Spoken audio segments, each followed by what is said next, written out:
இந்த செஷனில் நம்ம என்ன பார்க்க போகிறோம் அப்படின்னா ஏடபிள்யூஎஸோட இன்ஸ்ட்ரக்ஷன், அதாவது அமேசான் வெப் சர்வீஸ்.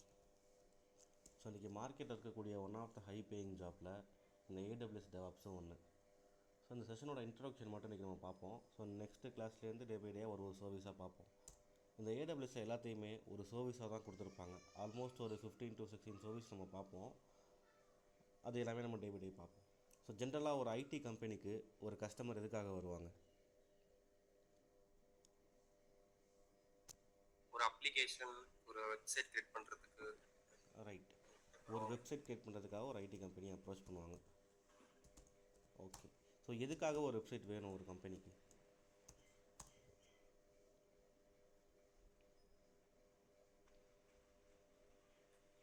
அந்த கம்பெனிக்கு நிறைய ரெக்குவயர்மெண்ட்ஸ் இருக்கும், அவங்க அதை ஃபுல்ஃபில் பண்ணுறதுக்காக ஒரு இது கிரியேட் பண்ணுவாங்க.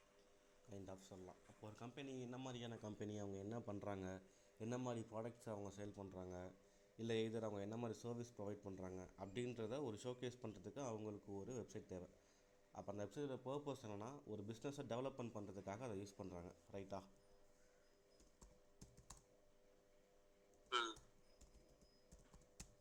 ஒரு பிஸ்னஸ் டெவலப்மெண்ட்காக ஒரு கம்பெனிக்கு அவங்களுக்குன்னு தனியாக ஒரு வெப்சைட் தேவை. ரைட்? ஸோ இது இருக்கட்டும், ஒரு பார்ட்டி எதுக்கு வராங்கன்னு தெரிஞ்சுட்டோம். இப்போ அப்படி வரக்கூடிய ஒரு கஸ்டமர்கிட்ட நம்ம ஃபஸ்ட்டு விஷயம் என்ன கேட்போம்? இப்போ ஒரு கஸ்டமர் வராங்க, எனக்கு ஒரு வெப்சைட் வேணும், தனியாக எனக்கு ஒரு வெப்சைட் வேணும், ஒரு அப்ளிகேஷன் வேணும் அப்படின்னு வர கஸ்டமர்கிட்ட நம்ம ஃபஸ்ட்டு விஷயம் கேட்குறது என்னவாக இருக்கும்னா ரெக்குவயர்மெண்ட் என்னன்றதை கேட்போம். ரைட்டா? ரெக்குவயர்மெண்ட் என்னன்னு கேட்போம். அதாவது உங்களுக்கு என்ன மாதிரியான ஒரு வெப்சைட் தேவை, அது எத்தனை ஜிபி ஸ்டோரேஜில் இருக்கணும், என்ன மாதிரியான சர்வர் தேவை, இந்த மாதிரி விஷயம் தான் நம்ம ஃபஸ்ட்டு கஸ்டமர்கிட்ட கேட்டு வாங்கிக்குவோம்.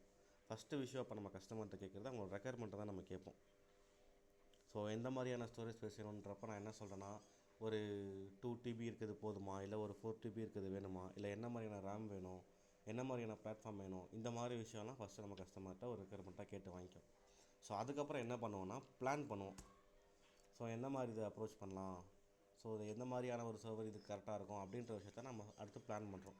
அந்த பிளான் பண்ணதுக்கப்புறம் இதை வந்து நம்ம டிசைன் பண்ணுவோம். ரைட்டா? அவங்களோட பிளான் தெரிஞ்சுக்கிட்டதுக்கப்புறமா டிசைனிங் டீம் வச்சு நம்ம அதை டிசைன் பண்ணுவோம். ஒரு பிளாட்ஃபார்மாக நம்ம எப்படி அந்த ஆப் இருக்க போகுதுன்றதை நம்ம டிசைன் பண்ணுவோம். அப்படி டிசைன் பண்ண விஷயத்த அடுத்து இம்ப்ளிமெண்ட் பண்ணுவோம்.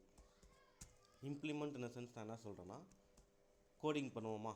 ஸோ இப்போ அவங்க ஜாவாவில் தான் அவங்களுக்கு வேணும், இந்த மாதிரி இது வேணும்னா அந்த நம்ம கோடிங் மூலிமா இம்ப்ளிமெண்ட் பண்ணுவோம். ரைட்டா?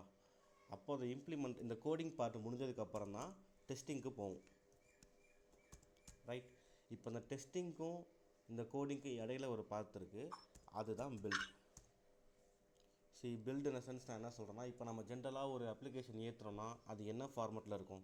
ஜென்ரலாக ஒரு ஆண்ட்ராய்டுக்கு ஒரு அப்ளிகேஷன் ஏற்றுறோம், ஒரு இன்ஸ்டால் பண்ணுறோம், சிஸ்டம்லேயே ஒரு விஷயம் இன்ஸ்டால் பண்ணுறோன்னா அது என்ன ஃபார்மெட்டில் இருக்குன்னா EXE ஃபைலில் இருக்குமா. ஸோ அதாவது எக்ஸிக்யூட்டபிள் ஃபைல், அதுதான் நம்ம இது பண்ணுறோம். ஸோ இதே மாதிரி நம்ம ஒரு அப்ளிகேஷனை கோடாக பில்ட் பண்ணும்போது அது எதிர வார் ஃபைலாக இருக்கலாம், ஜார் ஃபைலாக இருக்கலாம். ஸோ அப்படி இருக்கிறத நம்ம ஒரு பைட்பாத்துக்கு மாற்றி தான் நம்ம அதை டெஸ்டிங்க்கு அனுப்ப முடியும். ஏன்னா டெவலப்பர் முடிஞ்சதுக்கப்புறம் தான் டெஸ்டிங் பண்ண முடியும். ரைட்டா? அப்போது இந்த கோடிங்க்கும் டெஸ்டிங்க்கும் இடையில அவரோட பில்டை நம்ம வெரிஃபிகேஷன் பண்ணுறோம். அதுக்கப்புறமா தான் அது டெஸ்டிங் பார்ட்டுக்கு போகுது. இப்போ நான் சொன்ன இந்த விஷயங்கள் எல்லாமே பண்ண போகிறது யாருன்னா டெவலப்மெண்ட் டீம். ரைட்டா? ஒரு டெவலப்மெண்ட் டீம்னா ஒரு கஸ்டமரோட ரெக்குவயர்மெண்ட் தெரிஞ்சு அதை பிளான் பண்ணி அதை டிசைன் பண்ணி அதை கோடிங் அடித்து அதை டெஸ்ட் பண்ணி ரிலீஸ் பண்ண போகிறாங்க. இது எல்லாமே பண்ணுறவங்க வந்து development team. So next part operation team. இந்த ஆப்ரேஷன் டீமோட வேலை என்னென்னா, இப்போ நம்ம டிசைன் பண்ணி கோடிங் பண்ணி டெஸ்டிங் பண்ணி முடிச்சிட்டோம். அப்படி முடித்த விஷயத்த கொண்டு போய் லைவில் வைக்கணும் இல்லையா? இப்போ நம்ம எல்லாமே நம்ம லோக்கல் மிஷினில் தான் இருக்கும். நம்ம ஒரு கோடிங் அடித்து ஒரு வெப்சைட்டை க்ரியேட் பண்ணி ஒரு வெப் ஆப்பை க்ரியேட் பண்ணி அதை வச்சுருக்கோம். இதை கொண்டு போய் லைவில் எல்லோரும் யூஸ் பண்ணுற மாதிரி வைக்கணும் இல்லையா? ஸோ அப்படி வைக்கிறது இந்த ஆப்ரேஷன் டீம். அப்போ அதை என்னன்னு சொல்கிறாங்கன்னா டெப்ளாய்மெண்ட். அடித்த கோடை ஒரு அப்ளிகேஷனாக மாற்றினதை கொண்டு போய் லைவில் வைக்கிறாங்க இல்லையா? அதுக்கு பேர் தான் டெப்ளாய்மெண்ட். அப்போ இதை பண்ணுறது ஆப்ரேஷன் டீம். அப்போ டிப்ளாய்மெண்ட் பண்ணதுக்கு அப்புறமா கிளைண்ட் என்ன பண்ணுவாங்க? ரிலீஸ் பண்ணுவாங்க. ரிலீஸ் பண்ணால் தான் ஒரு எண்ட் யூஸரால் இதை யூஸ் பண்ண முடியும். அப்போ அதை ரிலீஸ் பண்ணுறது கிளைண்ட். ஸோ இதோட ஒரு கம்பெனியோட வேலை முடிஞ்சிருச்சானா இல்லை. நம்மளே ஒரு ப்ராடக்ட் டெவலப் பண்ணி ஒரு ஸோ இப்போ நம்ம டெவலப் பண்ணி க்ரியேட் பண்ண ஒரு வெப் ஆப்போ ஒரு அப்ளிகேஷனை நம்ம கோடிங் அடித்து டெஸ்டிங் பண்ணி ரிலீஸ் பண்ணிட்டோம். பண்ணதுக்கப்புறமா ஒரு ஐடி கம்பெனிக்கு அதில் என்ன வேலை இருக்குன்னா, அதை மெயின்டெனன்ஸ் பண்ணுற வேலை இருக்கும். ஓகேவா? ஸோ மெயின்டெனன்ஸ் பண்ணுற வேலை இருக்கும். இப்போ 2 டீம், இப்போ நம்ம ஒரு ப்ராஜெக்டை டெவலப் பண்ணி அதை ரிலீஸ் பண்ணி அதை மெயின்டைன் பண்ணுற வரைக்கும் இன்வால்வ் ஆகிருக்கிறது பார்த்தீங்கன்னா 2 டீம். அதாவது டெவலப்மெண்ட் டீம், அடுத்து ஆப்ரேஷன் டீம். அப்போது இந்த டெவலப்மெண்ட் டீமும் இந்த ஆப்ரேஷன் டீமும் சேர்ந்து ஒர்க் பண்ணுறது தான் டெவாப்ஸ் அப்படின்னு சொல்கிறாங்க. ரைட்டா?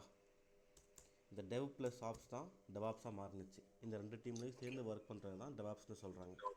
ரைட்டா? சரி, ஓகே. இப்போ ஏடபிள்யூஎஸ் இன்ட்ரோடக்ஷன் நல்லா பார்த்தாச்சு. இப்போ அடுத்து ஃபஸ்ட்டு ஒரு ஐடி கம்பெனி எப்படி இருந்துச்சுன்றதை கொஞ்சம் பார்ப்போம்.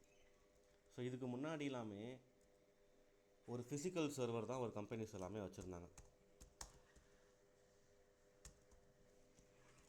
ஒரு ஃபிசிக்கல் சர்வர் தான் ஒரு கம்பெனின்றதை வச்சுருந்தாங்க. அதாவது இப்போ கம்பெனி இருக்குன்னா அதுக்குள்ளே டெடிக்கேட்டடாக ஒரு ரூம் வச்சு அதுக்குள்ளேயே அவங்க சர்வர்ஸ்லாம் உள்ளே வச்சு அதை மெயின்டைன் பண்ணி அதுக்கு தனியாக ஒரு என்வரான்மெண்ட் க்ரியேட் பண்ணி அப்படி தான் மெயின்டைன் பண்ணாங்க. அப்படி பண்ணுறதுனால என்னென்னலாம் ட்ராபேக் இருக்குன்றதை ஃபஸ்ட்டு பார்த்துருவோம். அதுக்கப்புறமா எதுக்கு நம்ம க்ளவுட் சர்வருக்கு வந்தோன்றதை பார்ப்போம். சரி, ஓகே. அப்போ ஃபிசிக்கல் சர்வர் இருக்கிறதுல என்னெல்லாம் பிரச்சனைனா, ஓன் சர்வர் வச்சுருக்கணும். ரைட்டா? இப்போ கம்பெனி இந்த பில்டிங்கில் இருக்குன்னா இந்த பில்டிங்குள்ளேயே அதுக்கான சர்வர்ஸாக வச்சுருக்கணும். அப்போ எல்லா சர்வருமே இவங்க தான் ஸ்பெண்ட் பண்ணணும். அப்போ ஓன் சர்வர் வச்சுருக்க ஒரு காஸ்ட் இருக்குது. ரைட்டா? அடுத்து சர்வருக்கான காஸ்ட் இப்போ நம்ம பார்த்தது தான். ஓன் சர்வர் வச்சுருக்கோன்னா அப்போ அதுக்கான காஸ்ட்டை நம்ம தான் பேர் பண்ணி ஆகணும். ரைட்டா? ஸோ அந்த விஷயம் இருக்குது. அடுத்து என்விரான்மெண்ட் காஸ்ட். அதாவது இப்போ நம்ம ஒரு சர்வர் வச்சுருக்கோன்னா ஜஸ்ட்டு சும்மா ஒரு ரூம்குள்ளே நம்ம அதை வச்சு விட்டுற முடியாது. அப்போ அந்த டெடிக்கேட்டடாக அதுக்காக ஒரு ரூம் க்ரியேட் பண்ணி அதில் ஏசி போட்டு அதை மெயின்டைன் பண்ணோம். ரைட்டா? அப்போ அதுக்கான என்விரான்மெண்ட் காஸ்ட்டுன்றது நமக்கு வருது. அடுத்த விஷயம் பேக்கப் காஸ்ட். அந்த சர்வரெலாம் நம்ம பேக்கப் பண்ணுறதுக்கான காஸ்ட் அதுவும் நமக்கு வந்தாகும். இது எல்லாத்தையும் தாண்டி இதெல்லாம் மெயின்டைன் பண்ணுறதுக்கு நமக்கு ஒரு ஆள் போட்டிருப்போம் இல்லையா, இது எல்லாத்தையும் மெயின்டைன் பண்ணி இதெல்லாம் பார்த்துக்கிறதுக்கு. அப்போ அந்த காஸ்ட்டும் நமக்கு வருது. அதான் மேன் பவர்னு சொல்கிறேன். ரைட்டா? அப்போ இந்த 5 விஷயம்லாம் ஒரு ஃபிசிக்கல் சர்வர் வச்சுருக்கப்ப எனக்கு தேவைப்பட்டுச்சு. ஸோ இப்போ நம்ம என்ன யூஸ் பண்ணுறோன்னா க்ளவுட் சர்வர் யூஸ் பண்ணுறோம். க்ளவுட் சர்வர்னால் ஒன்றும் இல்லை, நம்ம விர்ச்சுவலாக ஒரு இடத்துல எல்லாத்தையும் ஸ்டோர் பண்ணி நம்ம அக்சஸ் பண்ணிக்கிறோம். அதாவது டேட்டா சென்டர்ஸுன்றது இருக்கும், ஸ்டோரேஜ் ஸ்பேஸுன்றது இருக்கும். அதை ஏடபிள்யூஎஸ் வச்சுருப்பான் ஒரு ரீஜியனில். நம்ம வந்து அதை விர்ச்சுவலாக யூஸ் பண்ணிப்போம். லைக் நம்ம இப்போ கம்பெனியில் ஒரு தனியாக ஒரு சர்வர் ரூமோ ஒரு என்விரான்மெண்ட், அந்த சர்வர் என்விரான்மெண்ட்டோ இருக்காது. எல்லாமே நம்ம விர்ச்சுவலாகவே அக்சஸ் பண்ணிக்குவோம். ஆனால் ஆக்சுவல் சர்வர்ஸ் இருக்கும், அது ஏடபிள்யூஎஸ் கிட்டே இருக்கும், நம்ம அதை அக்சஸ் பண்ணிக்கிறோம். ரைட்டா? ஓகே. இப்போ க்ளவுட் சர்வர் நம்ம யூஸ் பண்ணால் இதில் என்னெல்லாம் பெனிஃபிட் இருக்குன்றதை பார்ப்போம். நம்ம க்ளவுடுக்கு போயிட்டாலே நமக்கு ரெண்ட்டுன்ற ஆப்ஷன் கொடுக்குறோம். இப்போ நம்ம ஒரு சர்வரை நம்ம தனியாக தான் ஓனாக வச்சுக்கணும்னு இல்லை, அவன் வச்சுருப்பான், அதை நம்ம ரன் பண்ணிக்கலாம். அந்த ரன் பண்ணிக்கிறதுக்கும் அவன் என்ன பண்ணுறான்னா பே அஸ் யூ கோ மெத்தட் கொடுக்குறான். அதாவது நம்ம எவ்வளோ யூஸ் பண்ணுறோமோ அவ்வளோ பே பண்ணால் போதும். நம்ம ரெண்ட்டுக்கு எடுத்துகிட்டு இப்போ ஒரு 500 GB ரெண்ட்டுக்கு எடுத்துருக்கோன்னா அதில் நம்ம ஒரு 300 GB யூஸ் பண்ணால் அந்த 300 GBக்கு மட்டும் பே பண்ணால் போதும் அப்படிங்கிறான். இது ஃபஸ்ட்டு பெனிஃபிட். அடுத்து சர்வர் நம்ம வச்சுருந்தோம்னா அதை மெயின்டைன் பண்ணணும் இல்லையா. இப்போ நம்ம ஒரு சர்வர் வச்சுருக்கோம், ஓகே. அப்போ அந்த சர்வரை நம்ம மெயின்டெனன்ஸ் பண்ணணுமா. அப்போ இங்கே என்ன பண்ணுறான் க்ளவுட்லனா அந்த சர்வரையுமே ஏடபிள்யூஎஸே மெயின்டெனன்ஸ் பண்ணிக்கிறான், நம்ம எதுவும் பண்ண தேவையில்லை. ரைட்டா? இப்போ நம்ம ஓன் சர்வர் வச்சுருந்தோம்னா அதுக்கான மெயின்டெனன்ஸ் எல்லாமே நம்ம தான் பார்த்துப்போம். ஆனால் இந்த ஏடபிள்யூஎஸ் இருக்கக்கூடிய க்ளவுட் சர்வர் வாங்கினா அதோட மெயின்டெனன்ஸ் எல்லாமே ஏடபிள்யூஎஸே பார்த்துக்கிறான். இது 2வது அட்வான்டேஜ். 3வது அட்வான்டேஜ் என்னென்னு பார்த்தோம்னா ஸ்கேலபிலிட்டி. அதாவது இது ஃப்ளெக்சிபிளாக இருக்கும். எப்போ ஒரு அதிகமான ரெக்வஸ்ட் வருதோ அப்போ இது ஸ்கேலபிள் ஆகிக்கும். எப்போ ஒரு கம்மியான ரெக்வஸ்ட் வருதோ அப்போ இது அதுக்கேற்ற மாதிரி ஸ்கேலபிள் ஆகிக்கும். அதுதான் ஃப்ளெக்சிபிளாக இருக்குன்றதை சொல்கிறேன். ரைட்டா? இப்போது ஐஆர்சிடிசி இந்த மாதிரி ஆப்லாம் ஒரு வீக்கெண்ட் டைமில் மட்டும் அதிகமான ஒரு டிராஃபிக் இருக்கும் அதில்.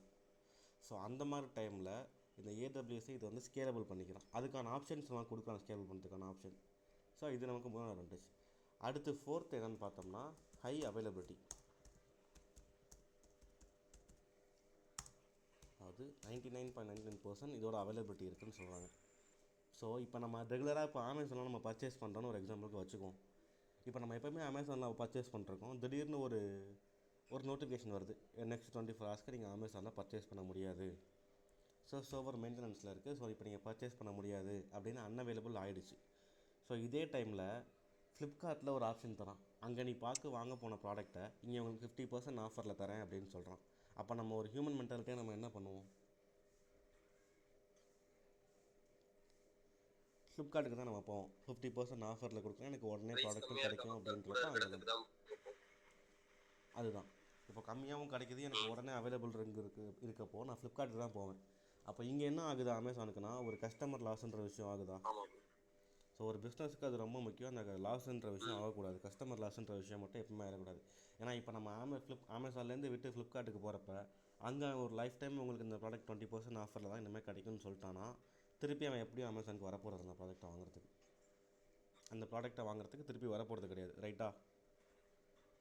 ஸோ அப்படின்றப்ப இந்த மாதிரி ஆகுறப்ப ஒரு கஸ்டமர் லாஸ்ன்றது ஆகிடும். ம். அடுத்து 5th விஷயம் என்னன்னு பார்த்தோம்னா டியூரபிலிட்டி.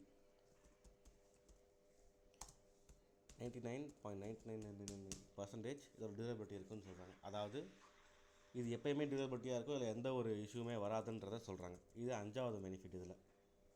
ஓகேவா? இப்போ க்ளவுடுன்னு ஃபஸ்ட்டு 2006 கண்டுபிடிச்சது யாருன்னு பார்த்தோம்னா நாம் அமேசான் தான். க்ளவுடோட ஆரிஜின் யாருன்னா அமேசான், ரைட்டா? ஸோ இந்த அமேசான் க்ளவுடில் என்ன தான் இப்போ அஜூர் இருக்குது, நமக்கு ஜிசிபி கூகுளோட க்ளவுட் இருக்குது, இதெல்லாம் இருந்தாலுமே இந்த ஏடபிள்யூஎஸ்க்கு நமக்கு என்ன பெனிஃபிட் இவங்களெல்லாம் கம்பேர் பண்ணுறப்ப ஏன் ஏடபிள்யூஎஸ் மட்டும் எப்போயுமே ஒரு படி மேலே இருக்குன்னா, இதில் ரெகுலர் அப்டேட் கொடுக்குறாங்க, ரைட்டா? எவ்ரி 3 to 6 மந்தில் ஒரு அப்டேட் கொடுக்குறாங்க. அந்த அப்டேட்டு இன்றைக்கி ஐடி ஸ்டாண்டர்ட்ஸ் எப்படி இருக்குது, அவங்களுக்கு என்னெல்லாம் அடிஷ்னலாக யூஸ் பண்ணால் அவங்களுக்கு இன்னும் பெனிஃபிட்டாக இருக்கும் அப்படின்ற ஒரு மார்க்கெட் இதை அனலைஸ் பண்ணி எவ்ரி 3 to 6 மந்த்ஸ் ஒரு அப்டேட் கொடுக்குறாங்க. அப்போ ஒரு அப்டேட் கொடுக்குதுன்னா அது என்ன அர்த்தம்? அது இன்றைக்கி கரண்ட்டில் ட்ரெண்டில் இருக்குது அப்படின்னு அர்த்தம். ஸோ அப்படின்றப்ப மற்ற க்ளவுடை கம்பேரிட்டிவ்லி மற்ற க்ளவுடை பார்க்குறப்ப இந்த ஏடபிள்யூஎஸ்ன்றது எப்பவுமே ஒரு ஸ்டெப் மேலே தான் இருக்குது. ஸோ இன்றைக்கி என்ன தான் இவ்வளோ க்ளவுட் இருந்தாலும், லைக் நமக்கு ஏடபிள்யூஎஸ் மட்டும் இல்லை, Microsoft Azure, Oracle cloud, Google cloud, இந்த மாதிரி அலிபாபா க்ளவுடு, இந்த மாதிரி விஷயம்லாம் இருந்தாலும் மார்க்கெட் ஸ்டாண்டர்ட்ஸில் ஒர்க்கிங்க்கு அது 60% கேட்குறது பார்த்தீங்கன்னா ஏடபிள்யூஎஸ் தான் கேட்குறாங்க. அது ஏன்னா அதோட பெனிஃபிட்லாம் இப்போ நம்ம பார்த்தோம். ஸோ இந்த மாதிரி விஷயம்லாம் இருக்கிறதுனால ஒரு 60% கேட்குறது ஓப்பனிங்ஸ் இருக்குது. ஒரு ஃப்ரெஷராக இருக்கட்டும், ஒரு எக்ஸ்பீரியன்ஸாக இருக்கட்டும், 60% ஓப்பனிங் அதிகமாக இருக்குது யாருக்குன்னா ஏடபிள்யூஎஸில் படித்தவங்களுக்கு மட்டும்தான். ஓகேவா? ரைட். இப்போ ஜென்ரல் திங்ஸாக நம்ம ஒன்று பார்ப்போம். இந்த ஏடபிள்யூஎஸில் சர்வீஸ் மாடல்னு ஒன்று இருக்குது, ரைட்டா? இதை நம்ம அண்டர்ஸ்டாண்ட் பண்ணிக்கலாம் ஃபஸ்ட்டு. பிஃபோர் இந்த இன்ட்ரடக்ஷன் முடிக்கிறதுக்கு முன்னாடியே இந்த சர்வீஸ் மாடல்னால் என்னன்றதை பார்த்துருவோம். Service model okay. இது ஒரு ஜென்ரல் திங், இதை நம்ம பார்த்துருவோம். ஸோ இந்த சர்வீஸ் மாடலில் 3 விஷயம் இருக்குது. ஐஏஏஎஸ், சாரி, அடுத்து பிஏஏஎஸ், அடுத்து எஸ்ஏஏஎஸ். அதாவது இன்ஃப்ராஸ்ட்ரக்சர் அஸ் அ சர்வீஸ்.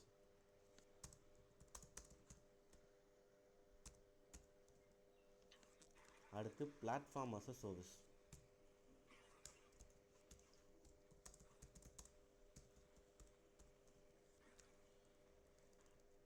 அடுத்து சாஃப்ட்வேர் அஸ் அ சர்வீஸ்.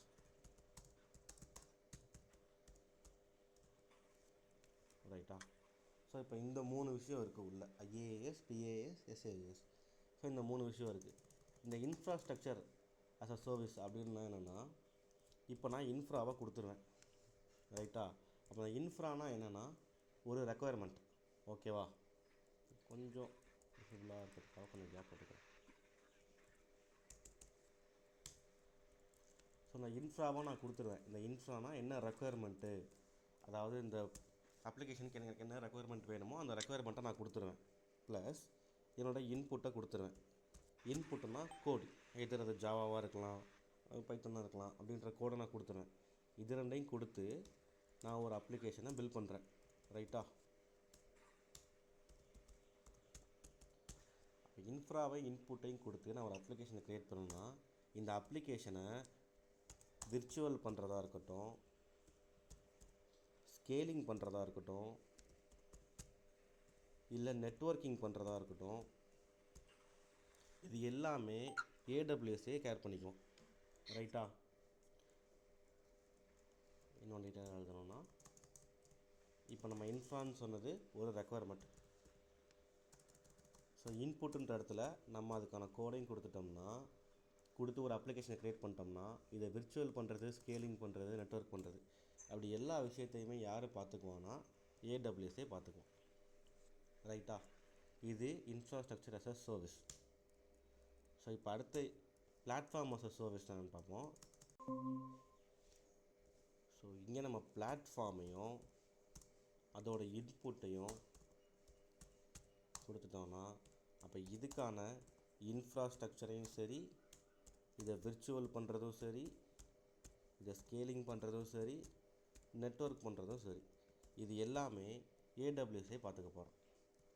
இங்கே பிளாட்ஃபார்ம்னு நான் சொன்னது ஒரு கோட், ஜாவா இல்லை பைத்தான் அப்படின்ற கோட். இங்கே இன்புட்டுன்னு நான் சொல்கிறது அதோட கோடு. ஸோ இதையுமே நம்ம டெவலப்பர்கிட்ட தான் வாங்க போகிறோம், நம்ம டெவலப் பண்ண போகிறது கிடையாது ஒரு ஏடபிள்யூஎஸ் டெவலப்பர். ஸோ இப்போ இந்த 4 விஷயத்தையுமே, இந்த பிளாட்ஃபார்ம் என்னன்ற இன்ஃப்ராவை செலக்ட் பண்ணுறதுமே ஏடபிள்யூஎஸ்ஸே பார்த்துக்க போகிறோம். ரைட்டா? இது முடிஞ்சிருச்சு. அடுத்து சாஃப்ட்வேர் அஸ் அ சர்வீஸ்னால் இது ரெடி டு யூஸ். இது என் யூசர் யூஸ் பண்ணுறது, என் யூசர் யூஸ் பண்ணுறதுக்கு ரெடியாக இருக்குது. அது விஷயம் தான். இப்போ இந்த இன்ஃப்ராஸ்ட்ரக்சர் அஸ் அ சர்வீஸில் நமக்கு சில சர்வீசஸ் இருக்குது, அதை நம்ம ஒன்றா பார்ப்போம். ஸோ இங்கே நமக்கு ஃபஸ்ட்டு விஷயம் என்ன இருக்குன்னா சர்வர் இன்ஜினியர் இருக்குது.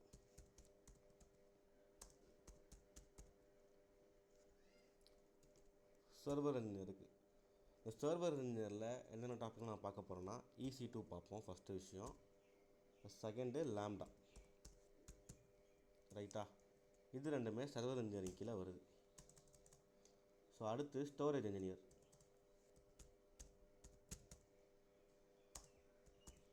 இந்த ஸ்டோரேஜ் இன்ஜினியரில் S3, EFS அது மாதிரியான சர்வீஸ்லாம் இருக்குது. ஸோ அடுத்து நெட்வொர்க். இதில் நமக்கு பார்த்தோம்னா VPC இருக்குது, ரவுட் 53 இருக்குது, அப்புறம் CF இருக்குது. ஸோ இது மாதிரியான சர்வீஸ் தான் நெட்வொர்க் இன்ஜினியரிங் கீழே இருக்குது. ஸோ அடுத்து பிளாட்ஃபார்மில் இந்த பிளாட்ஃபார்ம் ஆஃப் சர்வீஸ் என்னெல்லாம் இருக்குன்னா இங்கே நமக்கு டேட்டா பேஸ் இன்ஜினியர் இருக்குது. ஸோ இதில் RDS,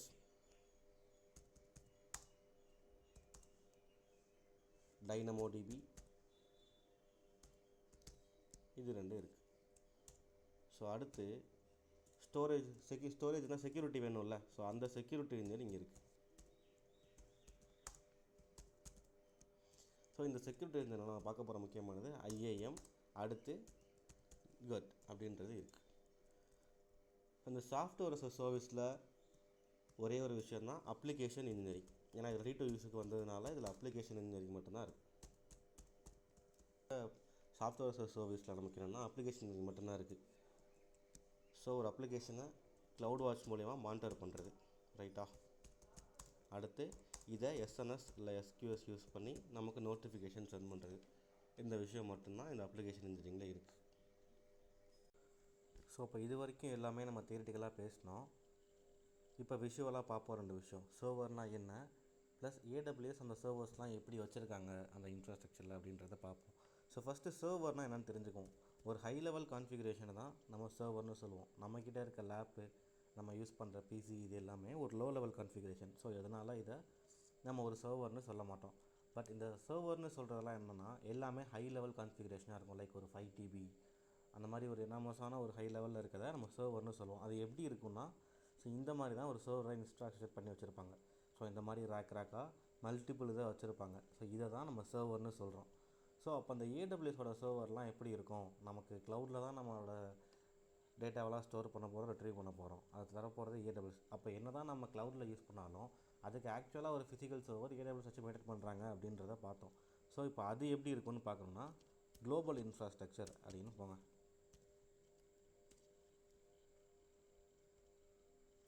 ஸோ இங்கே நம்ம பார்க்குறோம் இல்லையா, இந்த க்ரீன் டாட் எல்லாமே ஏடபிள்யூஎஸோட ரீஜியன்ஸ். ஸோ இங்கெல்லாம் தான் அவங்க ஃபிசிக்கல் சர்வரை வச்சுருக்காங்க. இந்த ரெட் கலரில் இருக்கிறது எல்லாமே கம்மிங் சூன், இனிமேல் வரப்போகுது புதுசாக. ஸோ ஆல்மோஸ்ட் ரெடி ஆகிடுச்சு அப்படின்ற மாதிரி இருக்குது. ஸோ இப்போ நம்ம இந்தியாவிலே பார்த்தோம்னா 2 இருக்குது. ஹைதராபாத் ஒன்று இருக்குது, இன்னொன்று மும்பை இருக்குது. ஸோ இப்போ இது இந்த இடத்துல தான் ரீஜன் வச்சுருக்காங்கன்னு சொல்லிட்டோம். மொத்தம் 33 ரீஜனில் வச்சுருக்காங்க. 33 லான்ச்டு ரீஜன்ஸில் இருக்குது. ஸோ இது அப்கமிங்லாம் சீக்கிரம் வந்துடும். ஸோ இங்கே இன்னொரு விஷயம் பாருங்கள், ஏதாச்சும் ஒரு ரீஜனை ரேண்டமாக கிளிக் பண்ணனா இங்கே அவைலபிலிட்டி ஜோன்னு 3 இருக்குது. ஸோ ரேண்டமாக நான் எதை வேணால் செலக்ட் பண்ணுறேன். மேக்ஸிமம் அவைலபிலிட்டி ஜோன்ன்றது ஒரு 3 இருக்குது, ரைட்டா? ஆனால் இந்த நார்த்தன் வெர்ஜினியாவில் மட்டும் பார்த்தீங்கன்னா 6 அவைலபிலிட்டி ஜோன் இருக்குது. ஏன்னா இதுதான் அவங்களோட ஆரிஜின். இங்கே தான் ஃபஸ்ட்டு 2006 லான்ச் பண்ணாங்க. ஸோ அவங்களோட ஆரிஜினுங்கிற இடத்துல அதிகமான ஜோன்ஸை வச்சுருக்காங்க. ஸோ மொத்தம் 33 ரீஜியனில் வச்சுருக்காங்க. இதில் அவைலபிலிட்டி ஜோன் பார்த்தீங்கன்னா ஆல்மோஸ்ட் ஒரு 105 அவைலபிலிட்டி ஜோன் இருக்குது. ஸோ இங்கே தான் நம்மளோட சர்வர்ஸ் எல்லாமே ஃபிசிக்கலாக இருக்குது. நம்ம இதை தான் க்ளவுட் மூலிமா அக்சஸ் பண்ணி யூஸ் பண்ண போகிறோம். ஸோ இதோட நம்ம இன்ட்ரடக்ஷன் முடிஞ்சிருச்சு. அடுத்து நம்ம EC2 அப்படின்ற டாப்பிக்லேருந்து கண்டினியூ பண்ணுவோம். இந்த சர்வர்ஸில் நம்ம எப்படி ஒரு சர்வர் க்ரியேட் பண்ணுறது, ஒரு இன்ஸ்டன்ஸை க்ரியேட் பண்ணுறது, எப்படி ஒரு ஆப்பை ஹோஸ்ட் பண்ணுறது, இப்படி எல்லாமே கண்டினியூவாக ஒரு விஷயம் தான் பார்ப்போம்.